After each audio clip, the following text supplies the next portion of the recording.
नमस्कार, आप देख रहे हैं दैनिक साथी हरियाणा। मैं हूं आपके साथ आपका साथी अमित विश्वकर्मा। दोस्तों, लोकसभा चुनाव खत्म होने के बाद जिन सांसदों को मंत्री बनाया जाना था उनको शपथ दिलाई जा चुकी है। हरियाणा में कांग्रेस व बीजेपी दोनों पार्टी के नेताओं की ओर से लोकसभा चुनाव के दौरान भीतरघात के आरोप लगातार लग रहे हैं, क्योंकि हार जीत में कम मार्जिन रहा तो आरोप लगना भी स्वाभाविक है। महेंद्रगढ़ भिवानी से कांग्रेस प्रत्याशी राव दाम सिंह ने सीधे तौर पर किरण चौधरी पर भीतरघात का आरोप लगाया है।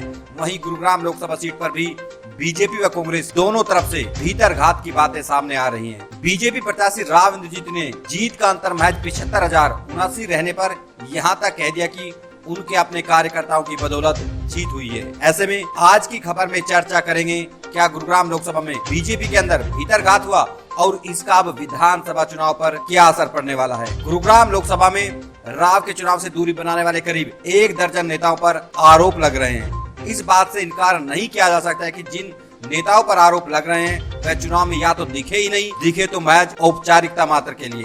रेवाड़ी शहर के मोती चौक पर आयोजित विजय संकल्प रैली भी इसी का हिस्सा दिखाई देती है। इस बात से भी इनकार नहीं किया जा सकता कि बादशाहपुर, गुरुग्राम, पटौदी व रेवाड़ी भाजपा के कुछ नेता पूरी तरह से अंडरग्राउंड थे।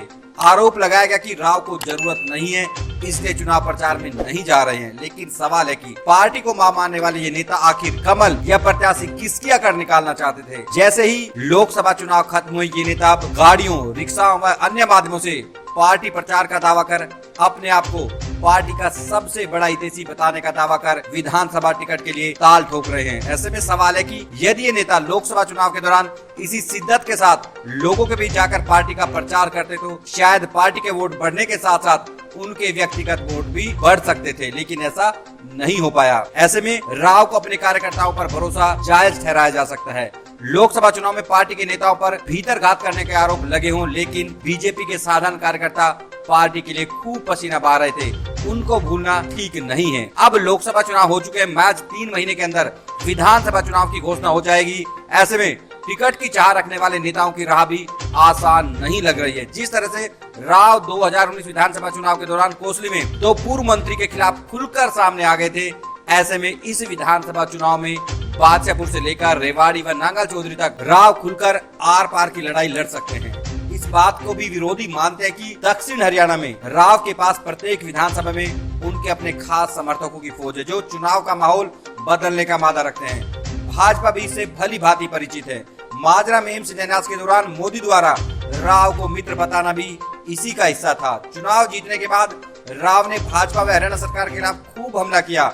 हमारे खुद के वर्कर नहीं होते, देहात के अंदर हमारे पास 3-4 लाख खुद की नहीं होती तो ये इलेक्शन में हार गया। ये अगर जीता हूँ मेरे साथियों के बलबूते के ऊपर जीता हूँ, और आज स्टेज के ऊपर ना कह लो तो पार्लियामेंट में कहने को तैयार हूँ कि आज के दिन देहात के अंदर जो मेरे को बताया है मेरे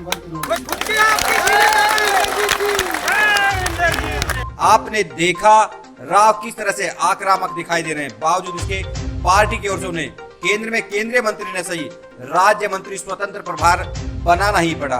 ये राव की दक्षिण हरियाणा में पकड़ का ही प्रमाण था, जबकि विरोधी मानकर चल रहे थे कि राव को कैबिनेट से बाहर किया जा सकता है, लेकिन ऐसा नहीं हो पाया क्योंकि सर पर विधानसभा चुनाव है। हरियाणा में 5 लोकसभा सीट पर बीजेपी को करारी हार का सामना करना पड़ा है। यही वजह थी कि राव को कैबिनेट में शामिल करना पड़ा। राव 6ठी बार सांसद बने हैं।